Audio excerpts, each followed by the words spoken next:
Hello and welcome back to Supposedly Fun. My name is Greg and I am here today to talk about what the great American novel is. You will notice that I'm in a different location. I'm actually in my own backyard today. Don't want to spend a lot of time talking about why because we have a lot of other things to cover, but hopefully this will be a good location and I can try it a couple of other times in the future. We'll see how it goes. It is supposed to rain, so I'm going to try to do this quickly so I can avoid that. Now, what is the great American novel?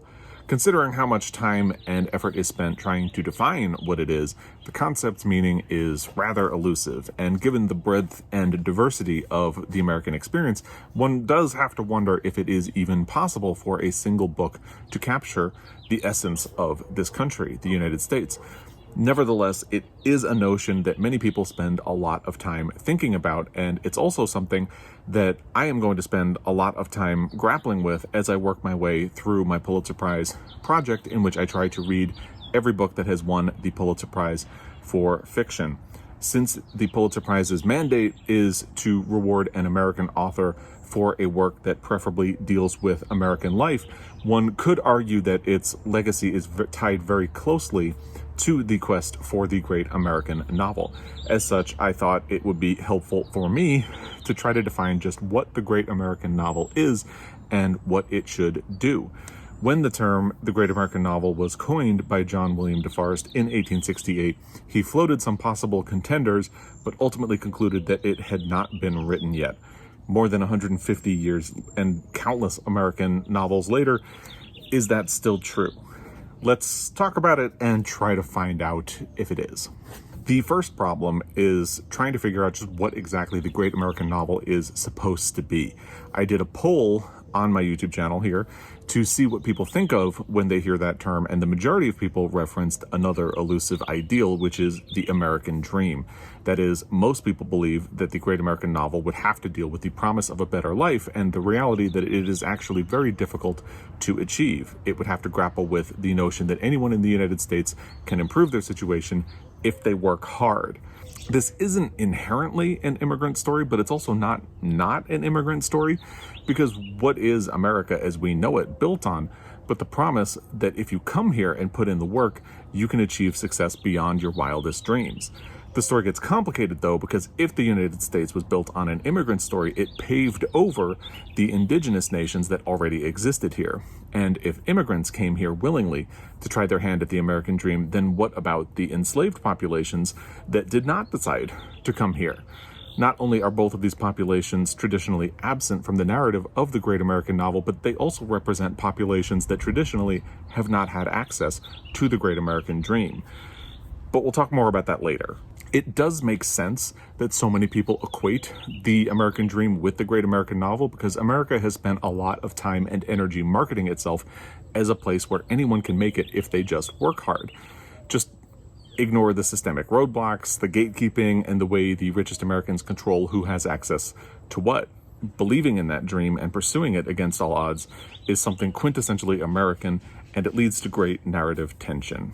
And since the majority of people think that the great American novel should be about the American dream, perhaps it is not surprising that the novel most people name as their choice for the great American novel is none other than F. Scott Fitzgerald's The Great Gatsby. It's a jazz age story about a man who rents a bungalow next to the home of Jay Gatsby, an enigmatic multimillionaire who throws lavish parties while pining away for Daisy Buchanan, his lost love.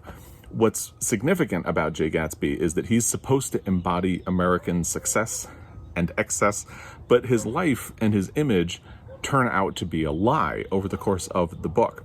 He was born James Gatz, a first-generation American who made his fortune bootlegging. The fact that he had to erase his original identity in order to achieve the American dream reveals a lot about what life in the United States is actually like. We market ourselves as a nation of immigrants with no regard for the indigenous population that we pushed out. But we have a history of anti-immigrant policies and sentiments. We say anyone can make it here, but we frown on anyone who has the wrong background, career, education, religion, and ethnicity. We act like there are no limits to what is possible in this country, even as we help impose fierce social restrictions. We just don't talk about the bad parts out loud. The Great Gatsby was not a critical or financial success when it was originally published.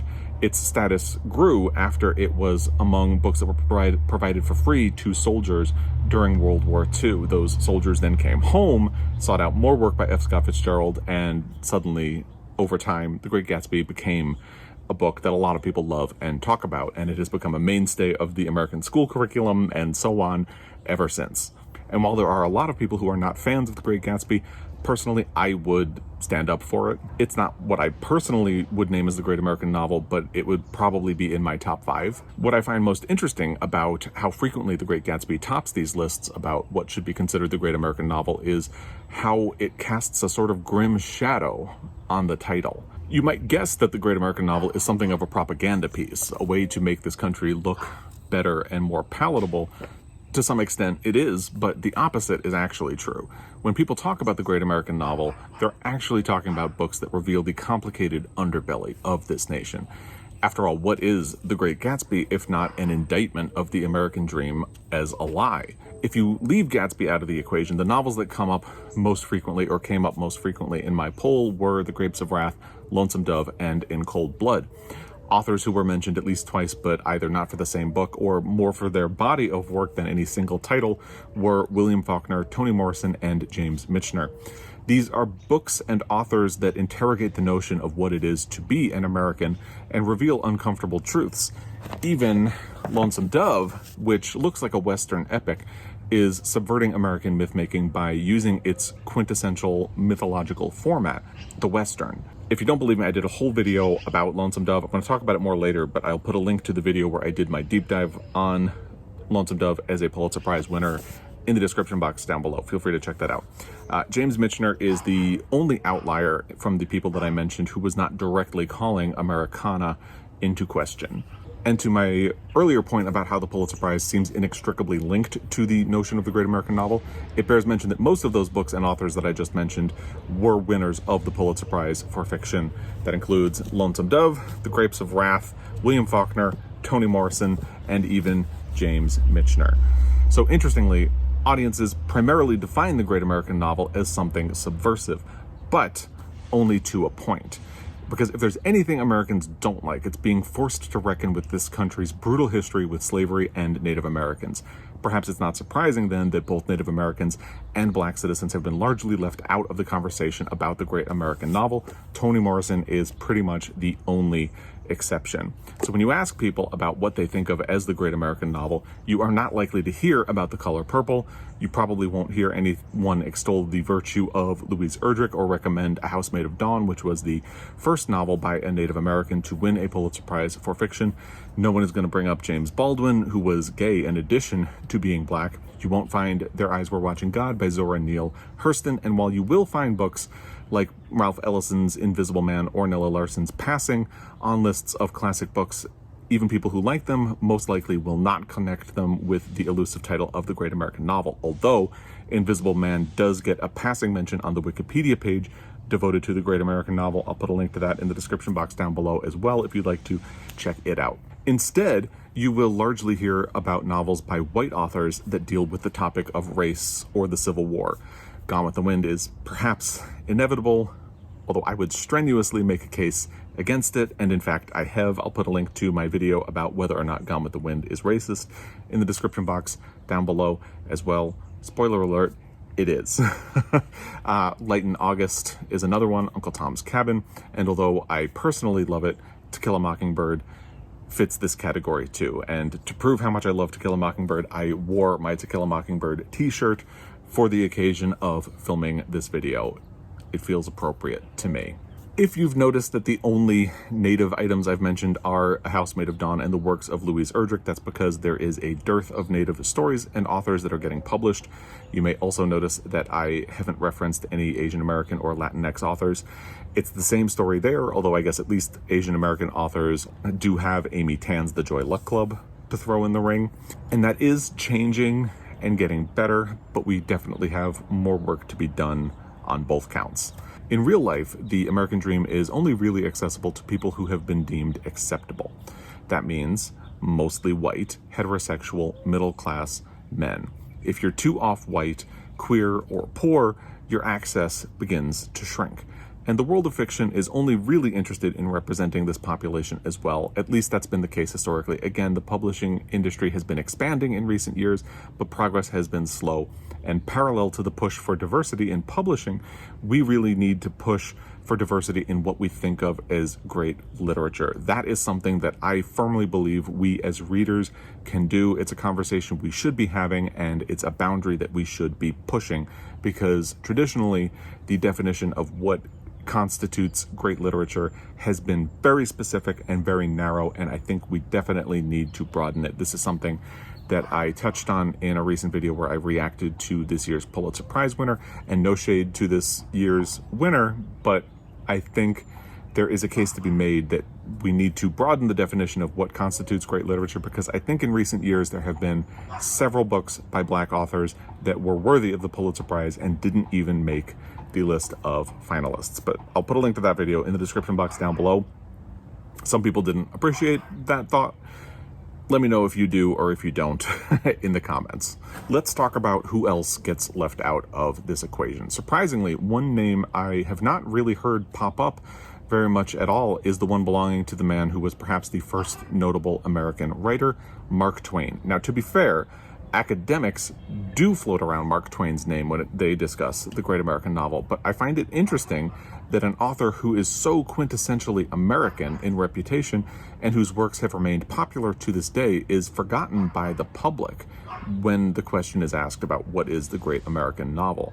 And I think maybe that has something to do with the impression that his most famous books, The Adventures of Tom Sawyer and its sequel, Adventures of Huckleberry Finn, are now thought of as books for young audiences. Given how ubiquitous they are in school curriculums, I don't think the problem is visibility or awareness. And the stigma of being aimed at young audiences is probably why Louisa May Alcott's classic Little Women is also infrequently considered for the title. You will hear references to Herman Melville's Moby Dick, again, particularly in academic circles, but there don't seem to be too many people who are willing to muster the enthusiasm to make a case for the weighty tome outside of academia. And you will hear Toni Morrison and Harper Lee and Harriet Beecher Stowe, but otherwise women authors don't turn up as much as you might expect. I did not see a single mention of Willa Cather, Edith Wharton, Pearl S. Buck, Betty Smith, or Carson McCullers in a lot of the articles that I looked at, or in the comments when I asked people to tell me what they think of when they think of the great American novel. And since the title itself, Great American Novel, stipulates that we should be looking again for a novel, you don't see notable short story writers like Flannery O'Connor or Raymond Carver. LGBTQ+ authors also tend not to factor in, largely because our stories have traditionally been kept in the shadows. Despite the progress that we have made in a nation that is currently seeking to strip away the rights we have earned while simultaneously denying trans citizens their rights, that continues to be the case. So you won't hear much about Rita Mae Brown's Ruby Fruit Jungle, James Baldwin's Go Tell It on the Mountain, or Andrew Holleran's Dancer from the Dance, or any other queer stories.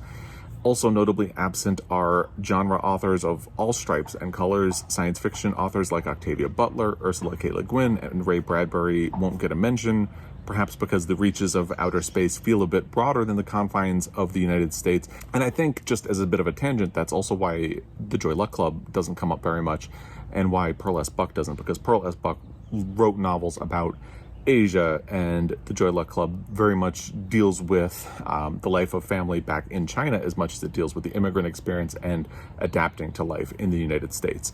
I think in all of these cases, including the science fiction ones, the fact that it is broader than just the United States ultimately harms it in these conversations. Even authors who just flirt with science fiction, like Kurt Vonnegut, will not be found in most conversations about the great American novel.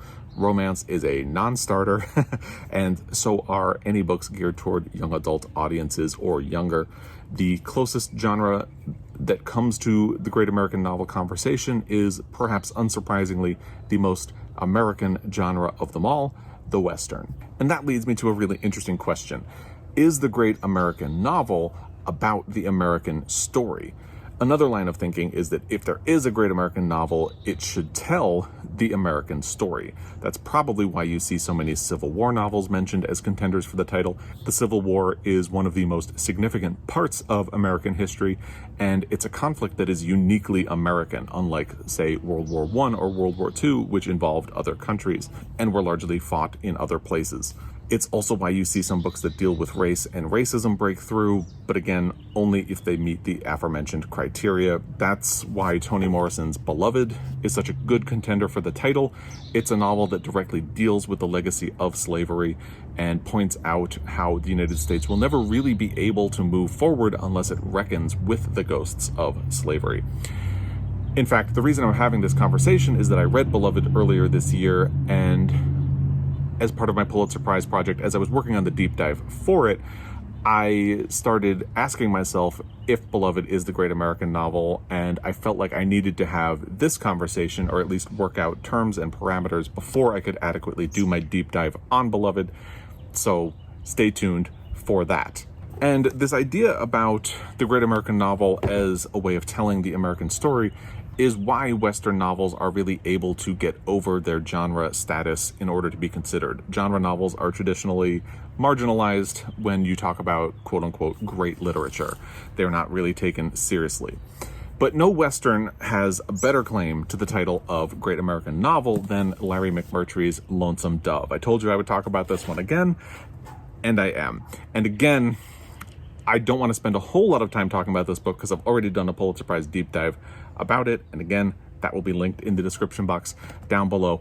But there are some points I want to make about this approach to the great American novel and why Lonesome Dove perhaps best embodies it. This is an epic novel that, again, won the Pulitzer Prize for fiction. It was published in 1985, and it's an appropriate novel to talk about because, like Great Gatsby, Lonesome Dove seems like a great American story on the surface, but when you look closer, it's actually very subversive. On the surface, Lonesome Dove is the story of two retired Texas Rangers, Woodrow Call and Gus McCrae, who decide to leave their titular hometown on the Texas-Mexico border to embark on a dangerous cattle drive to Montana.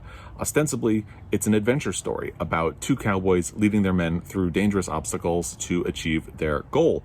But what's truly glorious about this novel is that McMurtry is actually calling the very nature of the American story into question, particularly the sort of myth-making that we create around the American story and how we build it up to be something that maybe it's actually not.